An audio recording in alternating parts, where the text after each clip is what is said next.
Sé que alguno que ve este video va a decir, no, este tipo está diciendo cualquier cosa. Y tienen derecho a decir lo que se les cante el toto. A mí realmente no me interesa, porque yo les voy a explicar algo. Cuando yo digo algo aquí o cuando yo hablo sobre algo, es algo que yo creo. Como escritor, tengo una visión de las cosas, de mi carrera, del universo, de lo que sea, personal e inamovible, que a veces puede cambiar en base a mis propias experiencias, a lo empírico y no a cosas que me susurre un idiota. Y en este caso, por ejemplo, les voy a hablar sobre qué es ser escritor y qué no es ser escritor según mi punto de vista. Considero que un escritor es el que hace ficción, el que crea de la nada una obra y cuyo único oficio es ser escritor, que puede haber hecho un montón de tareas o trabajos para sustentar la carrera de escritor, pero que la carrera de escritor es lo primordial y lo más importante en su vida a nivel profesional. Todos los demás que escriben libros pero se dedican a otras cosas no son escritores. Es mi punto de vista y lo voy a defender a punta de pistola. El escritor es el tipo que se dedica a escribir ficción y que sacrifica montones de cosas para escribir esa ficción. Y es el individuo que si hace, y lo repito, si hace varias tareas para poder subsistir, porque a veces de escritor uno hasta muere sin poder vender un libro, pero eso ya es un tema de mercado y de suerte y de un montón de cosas, o de incluso de no transar, de no querer transar, como le pasaba a Lovecraft y a tantos otros, que Lovecraft la suerte la tuvo después de muerto, y se llamó August Derleth, a pesar de que muchos a Derleth no lo consideremos un tipo sano en la vida posterior de Lovecraft. Y cuando digo sano es porque el tipo se aprovechó un poquito de la cuestión, incluso a Barlow se lo llevó puesto, lo arrastró contra el piso. Pero en este caso, le voy a dar un ejemplo por qué me refiero a esto. Hoy, por 20ª vez en 2 meses, capaz que en menos de 2 meses, vi un programa en History sobre McDonald's, sobre la industria de la comida, y apareció una tipa ahí que escribió un libro sobre McDonald's, un libro de historia, y decía fulana de tal, historiadora y escritora.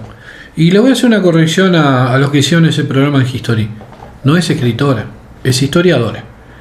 Escribió un libro o escribió 50, pero no son libros de ficción. No es una persona que se dedique a escribir todo el tiempo. Es una persona que se dedica a la historia. Y escribió un libro de historia, lo cual me parece fantástico porque, obviamente los necesitamos. Los escritores necesitamos esos libros de historia, pero ella no es una escritora. Como ella, un montón de que aparecen en programas así que dicen escritor, yo qué sé, matemático y escritor, no, matemático. Escribió libros de matemática. Lo mismo pasa con montones de carreras. Abogado y escritor, no. Abogado y escritor, no. Escritor o abogado. O un abogado que escribe libros. Pero por ejemplo, hay abogados que se han dedicado a la carrera literaria y esos son escritores. Porque dejaron la abogacía para dedicarse a escribir. Y a escribir ficción. Y ficción con un tema de abogados, por ejemplo, porque es su experiencia. Yo puedo haber escribí una novela policial una vez porque fui policía y es mi experiencia. Pero yo no estuve 4 años en la policía. Yo no me dediqué a ser policía ni quería ser policía el resto de mi vida. Fue una etapa, quería aprender un poco para escribir. O sea, todo lo que yo he hecho en la carrera de escritor ha sido para sustentarme y para enriquecer mi carrera de escritor. Pero siempre apunté hacia la carrera de escritor. Entonces, como yo, hay montones. Por ejemplo, un Algernon Blackwood hizo montones de cosas en su vida para sobrevivir. Hay muchísimos escritores que trabajaron en 40 cosas, pero siempre todo eso lo hacían para sustentar sus carreras de escritores. Cuando podían dedicarse a escribir, dejaban su carrera sus trabajos, dejaban de trabajar en cualquier cosa o abandonaban incluso una carrera que habían hecho para dedicarse a escribir. Ficción. No abandonaban para dedicarse a escribir libros de cocina. No son escritores los que escriben libros de cocina, no son escritores los que escriben libros de historia, y los que escriben libros de variedad o biografías. Porque hacen una investigación y son investigadores de determinado tema y tienen un oficio determinado o hicieron una carrera determinada, y lo que están haciendo es utilizando la herramienta de la escritura para que su carrera se viera potenciada. Pero no son escritores. Un escritor es Hemingway, un escritor es Elroy, un escritor es Scott Fitzgerald. Digo, y la lista es extensísima. Incluso, aunque a mí me parezca una mierda lo que escribe, Paulo Coelho es un escritor. El tipo se dedica a escribir, bien o mal, estúpido o no lo que hace. Pero después me viene y me dicen, no, Hoyo es un escritor. No, Hoyo es un chanta que escribe. Y hay un montón de tipos chantas que escriben, y hay un montón de profesionales que escriben. Hace poco había leído un libro de un médico francés sobre una dieta en base de carne. Está muy bueno el libro, y es hasta entretenido. Pero se nota que no es un escritor. Se nota que es un médico que escribió sobre dieta. Y le ponen el escritor fulano, el médico y escritor. No, el médico que escribió un libro, que escribió 10, que escribió 500 libros. Asimov escribía libros de divulgación, bien, pero él era escritor, escribía ficción, después empezó a hacer libros de divulgación, pero siempre volvía a lo mismo, escribir, dedicaba solo a escribir. Si tenía una carrera científica, porque todos esos escritores de la Edad Dorada eran casi todos científicos, de los 50 en adelante, y bueno, ya es un tema secundario, porque en esa época hacían todos una carrera científica, pero primordialmente cuando ellos se dedicaban a escribir profesionalmente y podían empezar a vivir de la carrera de escritor, dejaban su carrera científica. De repente capaz que daban conferencias o hacían divulgación, o le hacían un libro, pero eran escritores. Asimov a mí no me gusta, pero era un escritor. Arthur Clarke a mí me gusta más que Asimov, pero me aburre bastante, era un escritor. Y como ellos hay un montón de científicos, de médicos que son escritores. Pero no el médico que escribe un libro de medicina no es escritor, y la historiadora que escribió el libro sobre McDonald's no es escritora, o los que escriben, que hay un montón, que escriben cosas sobre ovnis, misterios, no son escritores. Porque lo que ellos hacen no pretende ser ficción. Lo que ellos hacen pretende ser divulgación. Y no se dedican solo a escribir. Se dedican a dar conferencias sobre ovnis, monstruos marinos, bestias míticas, desapariciones misteriosas. Y después escriben un libro que ellos intentan hacer creer que se basa en hechos reales y que son cosas reales. A mí me encanta el tema de los misterios. Ahí atrás tengo mi biblioteca culposa de Peter Colossi, Maurice von Däniken y toda esa gente.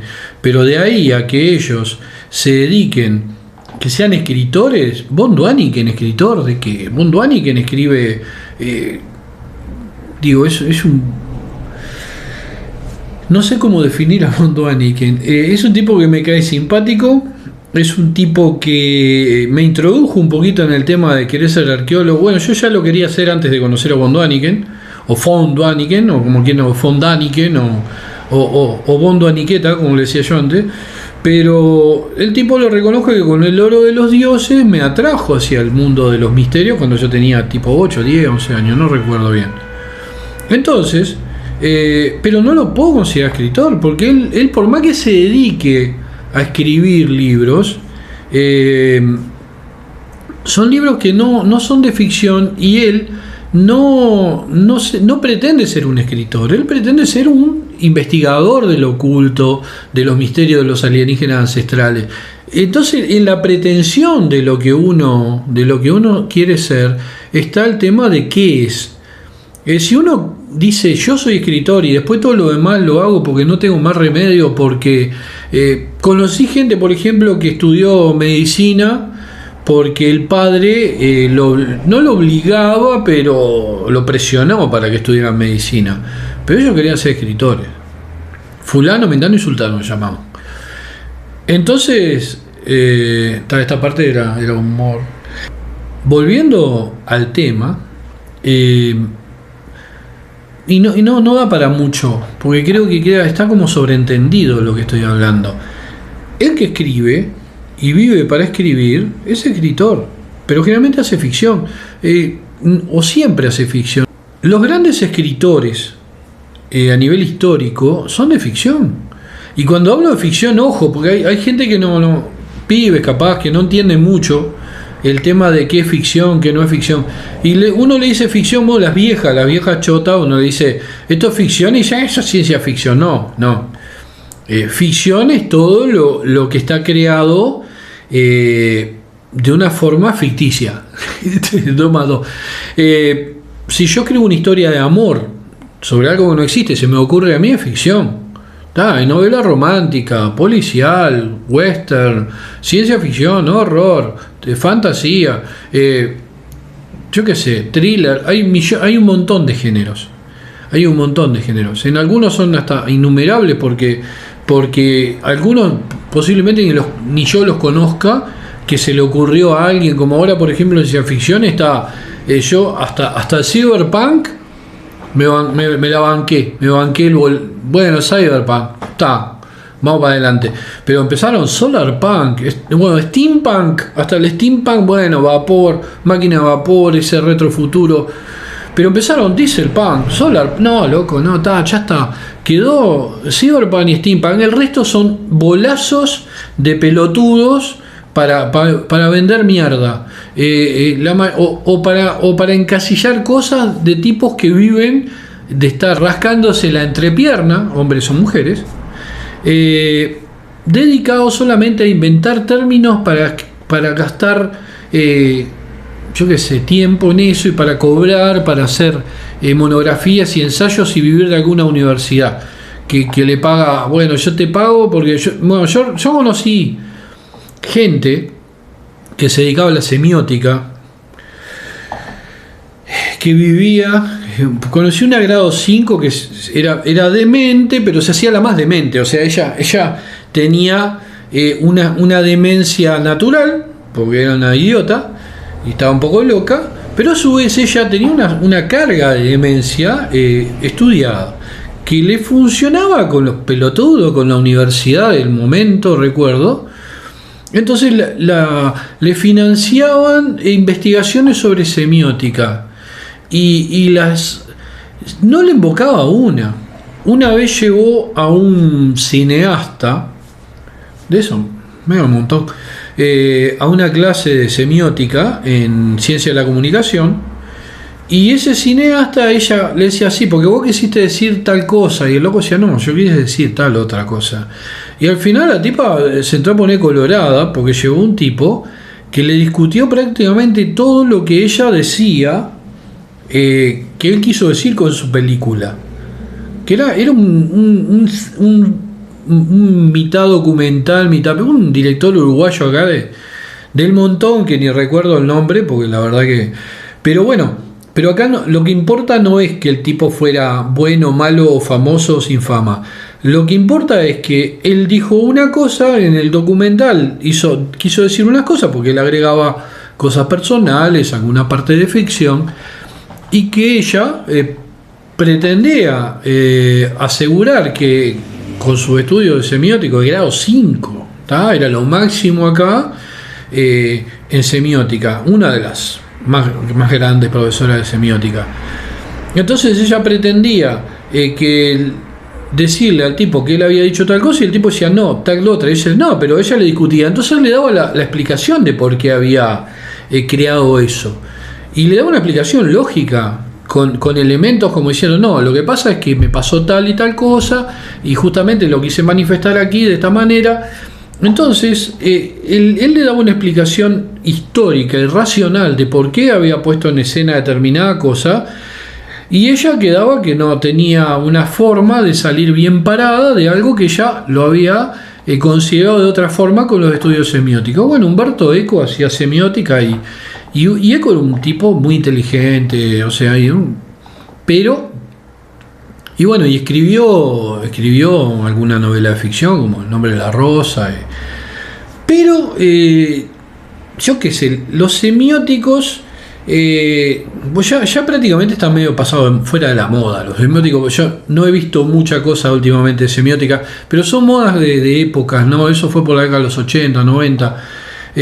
Últimamente de semiótica no se habla mucho y esta profesora no sé si seguirá laburando. Pero como pasó con eso, mucha gente interpreta que ser escritor es una cosa que no es. Uno va, y ahí sí, yo la otra vez utilicé el diccionario de la Real Academia para hacer la diferencia entre horror y terror. Y hay casos que funciona el diccionario, pero en la parte de cuando uno va y se fija en lo que es escritor, dicen cualquier cosa. O sea, es lo básico. A veces explican las cosas y a veces no las explican. Y en el tema de escritor, un poco más dice, persona que escribe carta. O sea, entre una de las tres definiciones de un renglón, de medio renglón, no hay una profundización. Si uno va a otros medios, también dicen que escritor es cualquiera que escribe, o cualquiera que escribe un libro, o cualquiera que le publican un libro. Y no es así. No es así, porque si vamos a los grandes escritores, incluso los premios, el premio Nobel, que para mí es una chantada, y es un premio de agenda política, porque qué coincidencia, se lo dan a Joseph Brodsky porque era un disidente ruso que atacaba a Rusia. ¡Pum! Nobel a Joseph Brodsky. Después se lo dan se lo dieron a Obama por premio de la paz. Psicópata, homicida, traidor, óreo. Porque todos los de izquierda o los latinoamericanos que tienen un poquito de conciencia, que estamos cansados de que Estados Unidos se inmiscuya en nuestros intereses, nos invada, nos mate a nuestros padres, nos los desaparezca. O sea, todos los que estábamos podridos de unos Estados Unidos intervencionistas, dijimos, bueno, un afrodescendiente en la Casa Blanca al fin va a poner la cosa en su lugar y dejarse de romperla. No, el tipo balcanizó Libia.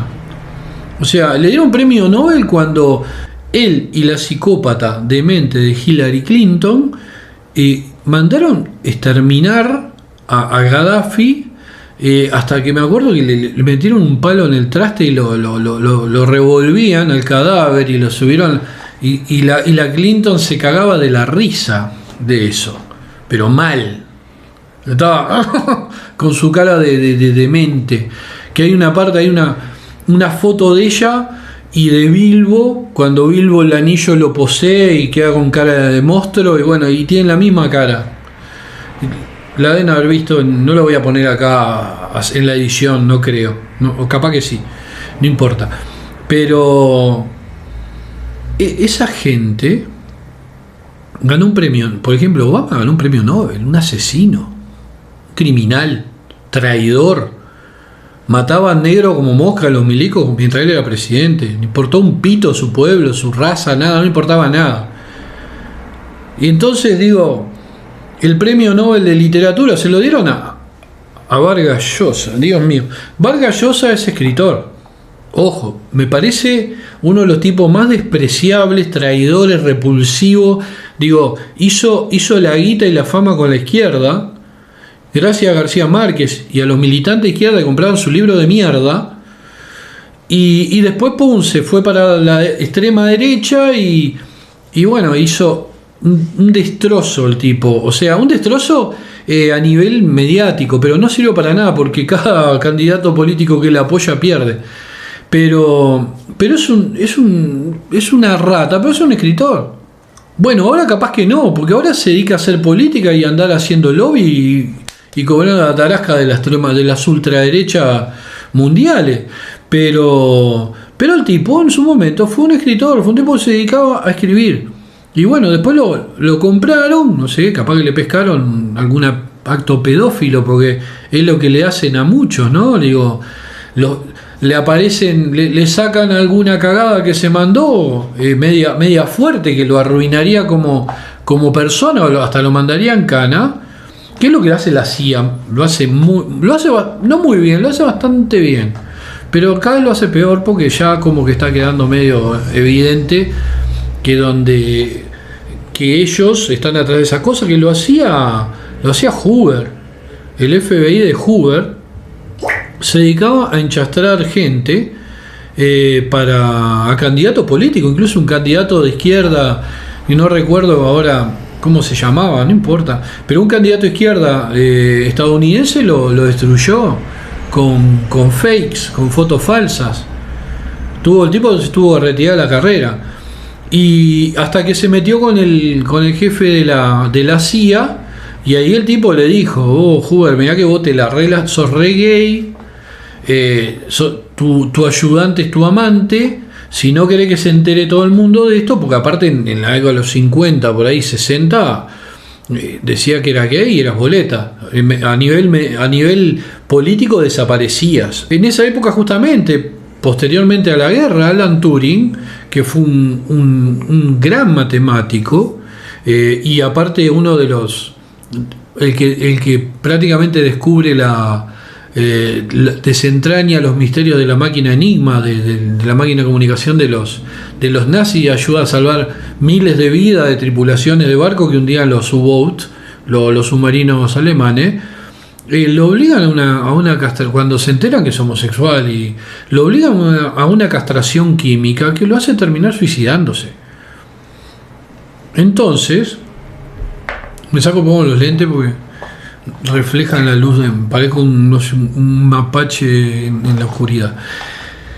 Entonces, digo, estamos hablando de que si un tipo como Turing, un héroe, digo, termina destruido por ser homosexual en esa época, un tipo como Hoover hubiera sido 5 veces más destruido, porque aparte era un hijo de puta. Turing no era un hijo de puta, era un genio, y Hoover era una rata muy hábil para espiar y para ensuciar y enchastrar gente. Pero vamos a volver, digo, me voy un poco del tema, y no me quiero alejar mucho de la cuestión. De repente, capaz que es mi estilo capaz que ustedes, si quieren ver a alguien, bueno, igual hablan de 2 libros, hablan 1 hora por el tema del tiempo de reproducción. Digo, yo eso no lo hago, hablo de lo que me viene a la mente y voy encadenando cosas. Había un programa que se llamaba Relaciones, creo, hace años, donde el tipo encadenaba cosas y hechos históricos que no tenían nada que ver uno con otro, que confluían en un hecho histórico puntual. Cosas que parecían no tener nada que ver, terminaban creando un hecho histórico medular, o un hecho medular en la historia, que justamente surgía de esas cosas. Y bueno, yo lo que hago es más o menos sin darme cuenta, porque voy desarrollando las ideas, y hago más o menos lo mismo. O sea, voy tomando una cosa acá, otra allá, me voy y vuelvo, y a veces me pierdo, como en este momento que me perdí absolutamente de por qué mierda estaba hablando de Hoover. Posiblemente lo que voy a hacer es después mirar el video cuando lo edito y poner el grafo abajo de por qué diablo estaba hablando de Hoover y de la casa de brujas y del tipo de la CIA, y de esa anécdota que lo escribí en un libro que se llamaba El marketing político y la manipulación de masas, que nunca publiqué. Lo llevé, me acuerdo, a una editorial de Montevideo. Me dijeron: no, pero esto estás atacando a gente. Lo mismo pasó con mi novela policial, con mi thriller Montevideo no es Nueva York. Como supuestamente tocaba a políticos, el editor me dijo: no, estás en pedo si publicamos esto. Si vos querés, estás loco y querés que mañana te pateen la puerta y te peguen 2 tiros, bien. Y ese libro un día saldrá. Es un libro de ficción. Tomé es como hizo justamente en un cortito ahí, estaba hablando de la Dalia negra de Elroy.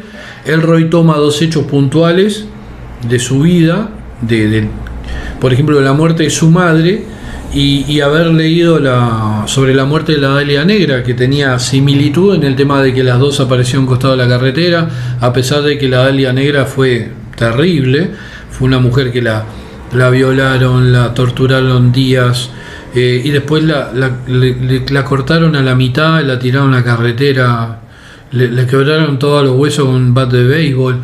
Y la madre de Elroy la violaron y la estrangularon con una media y la tiraron al costado de la carretera. Y Gene Elroy estuvo obsesionado, y posiblemente su carrera de escritor de policiales nace por ese hecho terrible que le marcó su vida. Y bueno, ese hecho espantoso nos dio uno de los mejores escritores de thriller y policiales de los últimos años. Pero él ahora admite que ya superó eso. Ya ahora él está en otra etapa, ya dejó atrás el tema, ya lo ve, el tema del crimen de la madre y lo de la Dalia Negra, que aparte son dos crímenes sin resolver. Él ya los ve como que están superados. Pero Elroy es un escritor. O sea, Elroy no se hizo policía para investigar la muerte de su madre. Elroy se hizo escritor para investigar la muerte de su madre desde otro punto de vista, desde el punto de vista de buscar pruebas y de escribir y especular sobre lo que había sucedido. También hay una película de Brian De Palma que está bastante buena, con Josh Hartnett y Scarlett Johansson. Me acordé de los nombres, ¿vieron que no? A veces, será porque me rapé la cabeza y ahora mi cerebro está más libre. Cada tanto me hago una pasada de máquina y mi cerebro empieza a emitir señales de vuelta, no queda tapado por mi viejo pelo blanco. Volviendo a los escritores, para mí, imagino que para muchísimos más, y para los escritores en particular, ser escritor es elegir la carrera de escritor, y escribir libros es otra cosa. Es lo que le digo, voy a volver a lo mismo. El ingeniero que escribe libros sobre ingeniería es ingeniero, o sea, es un ingeniero que escribe libros sobre ingeniería, no es un escritor e ingeniero, no. ¿Es escritor o es ingeniero? Una de dos. Yo cuando entré en la policía, todos me decían, ¿vos sos policía? No, yo soy escritor, trabajo en la policía. Y los milicos se recalentaban con eso. Me decían, no, al final que sos, no sos nada, no estás acá y estoy de paso. Y en empresas donde trabajé, esas empresas importantes, yo trabajé en empresas importantes que se ganaba muy bien. Entonces venían con esa seducción del aumento de sueldo y el otorgarme un cargo de primero supervisor, después de jefe, después de esto, gerente. O sea, todo el verso ese que te meten para que vos entregues tu vida para un culo roto, un millonario o un grupo de millonarios culo roto. A mí me decían, no, Valleto, mirá, hay una posibilidad de ascender ahora, ¿viste? Y están fulana, y digo, bueno, déselo a fulana. No, pero Valleto, mirá, el tema es que déselo a fulana, yo no me voy a quedar acá, estoy de paso. No, pero hace 2 años que estás en la empresa. Sí, ya van 2 años. Yo estoy 2 años por empresa, me voy en cualquier momento. Dénselo a fulana, no hay competencia aquí. Bueno, no, pero entonces me estás diciendo que te vas a ir de la empresa. Sí, me voy a ir. ¿Y cuándo te vas a ir? No sé, cuando tenga ganas. O cuando ustedes decían que me vaya. Me despiden, me pagan el despido y me voy. No, no te vamos a despedir. Si vos te querés ir, andate. Bueno, me voy cuando yo quiera entonces. Entonces ahí cambiaba el trato, ¿no? Ya mis compañeros, yo entraba y miraban onda, estaban como, no nos toques con tu lepra de que te vas a ir de la empresa. Es una mierda. Trabajar para alguien en este país y en todos lados, me imagino, es una mierda. Y yo siempre dije, soy escritor, estoy acá de paso. Tengo que comer, tengo que pagar cuenta. Estoy haciendo tiempo hasta poder publicar y vivir de eso. Si lo logré o no, bueno, ya es un problema que es personal y excede un montón de cosas. Pero que voy a seguir dedicándome a escribir. Estos videos son parte de ser escritor, obviamente. Porque son cosas que uno hace para afianzar la carrera de escritor. Pero mi principal papel en el mundo es el de ser escritor, es el de escribir. Entonces yo cuando hago estos videos, después me voy a corregir una novela o un relato o a escribirlo. Ahora estoy corrigiendo un montón de cosas y preparándome para publicar otras y bueno, y dedicándome también a nuestra revista y haciendo todas tareas que están alrededor de mi profesión principal, que es la de escritor. Y ya si un escritor es exitoso o no es exitoso, si es bueno o malo, eso es secundario, porque es un tema de actitud. Digo, si hay gente que se puede creer de un género determinado y socialmente eso está aprobado y a nivel y legalmente eso está aprobado, ¿por qué nosotros los escritores no podemos decir que somos escritores aunque no vendamos un libro? No es mi caso, pero conozco mucha gente que escribe muy bien y no han podido vender un libro, porque es un tema de oportunidad, es un tema de a veces de arrastrarse atrás del sorete adecuado o de ser una rata y otras veces es suerte. Me crucé con un loco que justo leyó un cuento mío. A mí, bueno, por ejemplo, cuando a mí me invitan a Francia, fue muy curioso. Yo publico en una revista que sacábamos con un tipo del que ya no tengo vínculo, sorete, y bueno, sacamos esa revista y publico ahí un cuento que se llamaba Monstruos. Y entonces la madre de un tipo que estaba viviendo en Suiza, que ese sí puedo dar el nombre porque sigue siendo un amigo, la madre viene a Montevideo porque ellos eran uruguayos que se habían ido a vivir a Ginebra. Lucas Moreno, que es escritor, músico y traductor. Bueno, la madre, creo recordar que la madre cuando venía a Montevideo compraba revistas y se las llevaba para allá, para que él más o menos tuviera una vinculación. Aparte él estaba metido en todo en el tema de ciencia ficción, en revistas, con la gente de Utopiales, o sea, él estaba en todo eso. Cuando llevan la revista para allá, lee mi relato y le encantó, o sea, le encantó por lo que viene, o sea, yo podría decir acá le encantó y no le gustó, no fue así. Y le voy a explicar por qué, porque hay una razón para que le encantara, hay una consecuencia real de que le encantara el relato. Entonces se pone en contacto conmigo, llama al que era mi socio en la revista, le pasa mi teléfono y me llama a mí y me dice que lo quiere traducir al francés y que lo quiere mandar a un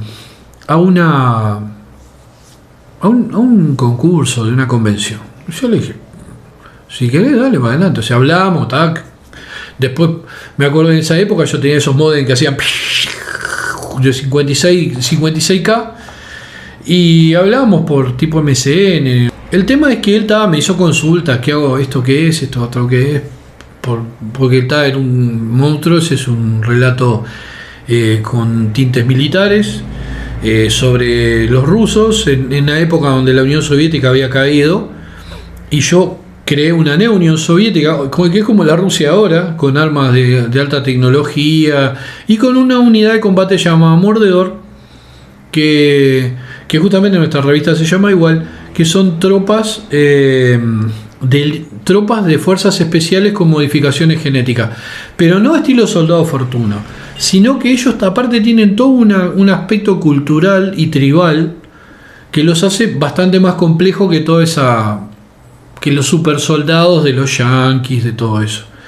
Y son fuerzas multinacionales con sede en la Neo Unión Soviética, que es una Rusia que se expande. Yo lo escribí antes de la caída de la Unión Soviética, y cuando cae la Unión Soviética lo sigo escribiendo, los cuentos de Mordedor, y sigo sosteniendo que iba a volver la Unión Soviética. Y todo eso por mi vínculo con rusos y por conocer la historia de Rusia y de la Unión Soviética y de cómo el ruso es un tipo que van hasta el último hombre. Digo, si vos te metés con los rusos a nivel militar, vas a perder. Perdieron los ingleses. La brigada ligera fue diezmada por los rusos, le hicieron mierda. Perdió Napoleón perdió ahí, perdió Hitler. O sea, perdieron los grandes estrategas y dictadores y sociópatas mundiales que eran imparables en otros países, perdieron con los rusos. Y bueno, y Monstruos justamente habla sobre ese aspecto de los rusos y de cómo ellos van juntando gente con las mismas características fisiológicas que los permitían y antropológicas que les permitían ser mordedores, que permitían recibir todas las alteraciones a nivel genético y no morían, porque justamente tenían una característica diferente a la del resto de los Homo sapiens. O sea que son seres evolutivamente, son un paso evolutivo posterior al Homo sapiens. Entonces todo ese tipo de cosas, bueno, le gustaron, un cuentito estaba más o menos definido, le gustaron a Lucas. Lucas lo tradujo, lo presenta al jurado de utopiales de la convención más importante, una de las más importantes de Europa, que se daban antes en Francia, y que incluso los creadores estaban en Suiza. Estaba Patrick Giger, que creo que era sobrino o pariente de Giger, o sea, de Giger, de H.R. Giger, el que tocó, el que hizo Alien, la nave Alien, etcétera, el capo de la biomecánica. Y bueno, entre los 2000, no sé cuántos cuentos que se presentaron, se seleccionaron 10 y el mío fue el primero en ser seleccionado. Eso me hace que me inviten a Utopiales, me mandan una invitación, me pagan un premio por el relato, se incluye en una antología, que es esta, en Utopía, en la convención, que incluso la tengo firmada por los otros 9 que aparecieron. Bueno, y acá está mi relato, que le pusieron Les Mordeurs. Tendría que haberse llamado Monstruos. En francés no recuerdo cómo se dice. Y le pusieron los mordedores, pero está bien. Los mordedores, ojo, y otra cosa, le tenían que haber puesto mordedores, porque mordedor el origen es justamente latinoamericano. ¿En qué sentido? En que Stalin III, que es el jefe de los mordedores, el jefe de clan, el creador de los mordedores, el primer mordedor, va a Cuba y se encuentra con un guerrillero cubano. Entonces ese guerrillero cubano, de niño, que hay un relato que yo hice que se llama Breve Historia de un Soldado, sobre aparece el origen de ese guerrillero cubano. De niño había luchado contra marines en un futuro, ¿no? Había luchado contra marines, él y otros niños de una escuela donde habían un grupo de marines de Estados Unidos había arrasado con toda una zona para que unos estancieros pudieran erradicar unas tribus y apoderarse de una parte importante donde había minerales y eso. Entonces Rodríguez le comenta al ruso, a Stalin III, en una le dice: nosotros éramos como mordedores, mordíamos y nos volvíamos a esconder. Entonces eso le queda grabado a Stalin III, y cuando vuelve a Rusia, que había, en el momento que él es coronel de los Spetsnaz, hay un gobierno de ultraderecha porque habían derrocado a un presidente progresista muy parecido a Putin y lo habían matado. En ese futuro, espero que no maten a Putin porque me cae bien y porque es importante para el equilibrio de esta realidad en la que estamos viviendo. En una hegemonía, nuestro destino es muy incierto, y en un equilibrio es un poquito más. Uno puede decir, no, es incierto para una guerra nuclear. Es difícil que haya una guerra nuclear. No son estúpidos. Se van a exterminar entre todos. Bueno, pero si no, se iban a exterminar de otra forma. Si nos exterminamos una guerra nuclear, estábamos destinados a exterminarnos. Yo creo que los equilibrios son importantes. En la época de la Unión Soviética, de Estados Unidos, hubieron un par de amagues de guerra nuclear, con la crisis de los misiles de Cuba y eso, pero no hubo una guerra nuclear. Estamos aquí. Así que ahora, entre China y Rusia, el BRIC y la OTAN y Estados Unidos, hoy habrá un equilibrio. Y bueno, ya se verá. Yo creo que Estados Unidos está condenado a caer, a balcanizarse a sí mismo, como ellos balcanizaron a tantas naciones, como Yugoslavia, como Libia. Ellos balcanizaron montones de países, trataron de hacerlo con Siria y gracias a los rusos no pudieron. Y ahí ya empezaron los rusos a decirle hasta aquí, hasta aquí llegás porque está muy cerca de nuestra frontera, nos rompa la bola. Y bueno, y todo esto concluye este video por el tema de que los que nos dedicamos a escribir solamente como algo primordial y no tenemos más remedio, o sea, yo no era un millonario, mi viejo se murió cuando yo era un pibe y yo a los 16 decidí ser escritor y quería ganar el Hugo y el Nebula y el Pítula, y obviamente ahora la verdad los premios me la sudan porque ya gané el de Utopiales y me fui para allá y me invitaron y pasé bárbaro y firmé autógrafo y volví acá y nadie sabía ni quién, a nadie le importé, no había un periodista en el aeropuerto porque era de un barrio pobre, vivía el Cerro, en Barrio Casabo. Si hubiera vivido en Carrasco, hubiera sido hijo de alguien, tenía, no sé, todos los diarios. Estaba la bandera uruguaya en Nantes, nunca había estado. Cuando llegué y pasé largo y me dice el alcalde, nos saludó a todos, tipo muy amable, y nos dice... ¿vieron la bandera? ¿Les gustó? Y me contaron una anécdota justamente porque parece que le habían mandado a hacer la bandera uruguaya porque nunca habían tenido la alcaldía y la mandaron a hacer mal, o sea, creo que le agregaron una raya azul más porque son 4 azules y 5 blancas y le habían puesto creo que 5 azules y 6 blancas, una cosa así. Y cuando la vio, no sé si Lucas o quién la vio que era uruguayo o alguien que fue a la convención, no sé bien. Eso fue lo que me dijo el alcalde, con una traductora que estaban, porque yo no entendía un solete francés. Yo pensé que entendía el francés, porque había estudiado acá un poco de francés de pibe y eso, pero había estudiado francés, me habían mandado a estudiar francés de chico e inglés, con profesoras particulares. Y no entendía nada cuando estaba allá. O sea, pensé que llegué y no les entendía un sorete. No como en inglés, por ejemplo, con Norman Spinrad, nos juntamos en Utopiales y hablamos 45 minutos. Él había estado en México justamente por el tema de los olmecas que a él le interesaban como cultura y había ido a ver las cabezas gigantes olmecas y él tenía una idea de que eran de alienígenas y estuvimos hablando un montón con Norman Spinrad y él en inglés y yo en español y él con un pseudo español y yo con un pseudo, y nos entendimos perfecto, pero con los franceses no me pude entender. Pero bueno, según le entendía el alcalde, por primera vez en la historia ponen la bandera, estaba mal, viene alguien que era uruguayo, conocía de Uruguay, y le dice, no, esa bandera está mal.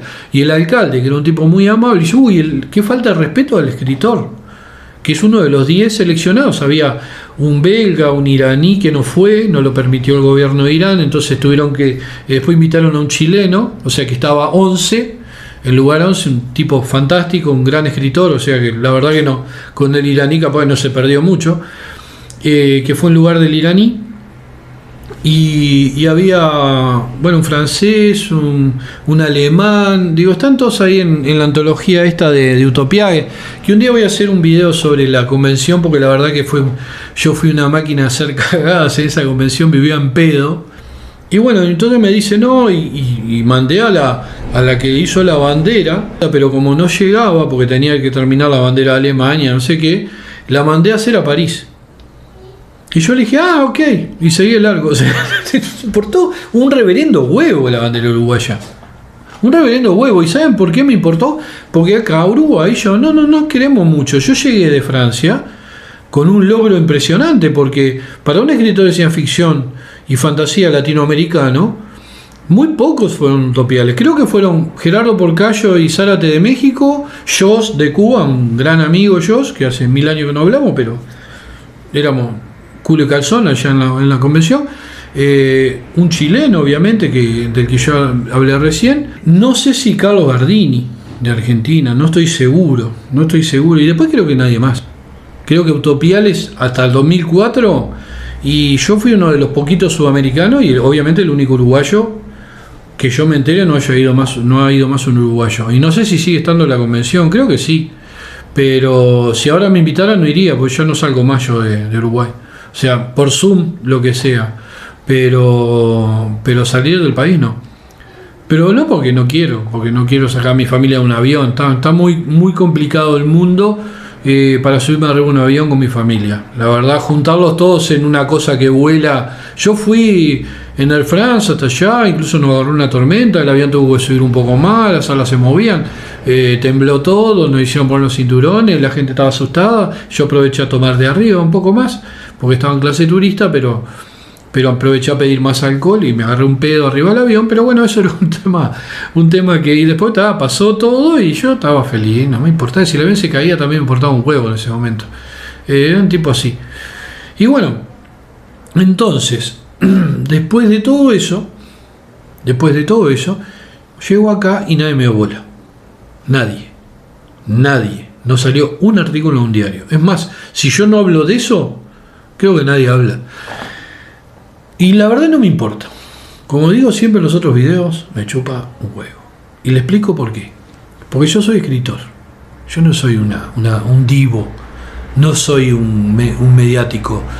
Soy escritor. Y lo que digo está supeditado o subrogado a ser escritor. Y es lo único que me importa. Y por eso me doy el lujo de decirle a los que médico y escritor que son médicos y no son escritores. A la historiadora que escribió el libro McDonald no es una escritora, doña. Usted es una historiadora, capaz que es buenísima como historiadora y capaz que escribe unos libros fantásticos de divulgación, pero no es una escritora, porque usted no eligió la carrera de escritor. Usted no es un Scott Fitzgerald, usted no es un Ernest Hemingway, usted no es un Ray Bradbury, usted no es H.P. Lovecraft, no es Edgar Allan Poe, no es, no se me ocurre, un William Burroughs, no se me ocurre, tengo millones de escritores en la cabeza, tengo millones de escritores de atrás, y este es un Frank Herbert, digo, no importa, uno de los miles, de un Bukowski, de los miles y miles de escritores, usted señora no es una escritora, y todos esos señores que escriben libros, como un gordo, psicólogo argentino, que se llama, no sé, Pan Bimbo Skeeter, que escribe libros y de psicología y ahora se hace un escritor. No sos escritor de ficción, loco, vos sos psicólogo y medio pelotudo, y como él, no son escritores. ¿Entienden? Es primordial que tengan esto claro. Los escritores somos escritores y después todo lo demás. Y los otros son todo lo demás y escriben libros. Y así está la cosa. ¿Y por qué me pongo así? ¿Por qué me caliento? Porque nuestra carrera está subestimada. Porque se creen que cualquiera es escritor. Cuando nosotros escribimos, un escritor de ficción, un verdadero escritor es un borracho, un drogadicto, un homosexual o un vago. Pero cuando un médico escribe un libro es un escritor, un fantástico escritor. No, loco, es un médico. Y entonces digo, ¿por qué tienen que asociar una carrera que desprecian con profesiones que no tienen nada que ver con nosotros? ¿Por qué nos tienen que agarrar nuestra carrera y destruirla, balcanizarla, como hicieron con Libia, como hicieron con Yugoslavia? Balcanizar nuestra carrera para que cualquiera de otras cosas, de otras carreras, muerda de nuestra carrera y sea parte. No son parte de nosotros. Nosotros tenemos un pedigrí. Nosotros tenemos imaginación. Inventamos historias. Y por eso somos escritores, porque inventamos historias. No investigamos de repente para darle verosimilitud a la historia o para que parezca más real. Pero eso no tiene nada que ver con la creación de la ficción. No tiene nada que ver. Que nosotros investiguemos si queremos, que yo lo hago todo el tiempo. Si voy a escribir un libro sobre una historia de ficción sobre un romano, y yo no puedo decir que el romano se llama Arthur Miller. Tengo que agarrar y investigar sobre Roma. ¿Cómo se llamaban los romanos? Marco Bruto. Bueno, Marco Bruto, no, tampoco Marco Bruto Martínez, que ¿qué hacía? Reparaba televisores. No había televisores en Roma. O sea, sé que es burdo el ejemplo, es tonto, pero ¿entienden la diferencia entre un escritor que investiga para crear una ficción y un investigador que escribe en base a lo que él sabe y lo que él hace? que no es ficción. Bueno, la diferencia es esa, que ellos no hacen ficción, ellos no son escritores. Y nosotros somos escritores porque hacemos ficción. Y al que le guste bien y al que no, que se vaya a lavar la tarlipe. Que opinen lo que quieran, no me van a poner nada porque por ahora tengo 50 seguidores. Si algún día llego a tener 50.000, capaz que hay un montón que se ofenden porque se creen escritores. No son escritores ustedes, ¿entienden? Lo que se ofendan no son escritores. Son paracaidistas en nuestra carrera. No se metan con nuestra carrera. Nos cuesta un montón, nos cagamos de hambre. Pasamos terrible. Muchos nos suicidamos. Muchos caemos en la depresión. Muchos fracasamos, la mayoría. Pero amamos nuestra carrera, así que no se metan con nuestra carrera. Ustedes no son escritores, nosotros somos escritores. Los Hemingway son escritores. Los Bukowski son escritores. Incluso los Paulo Coelho. La J.K. Rowling, que odio Harry Potter, es una escritora. ¿Entienden? Puede haber sido profesor de historia, no sé. Pero después se dedicó a escribir y se dedica a escribir. Si le dejó guita, bien, suerte, bien. Stephen King es un escritor.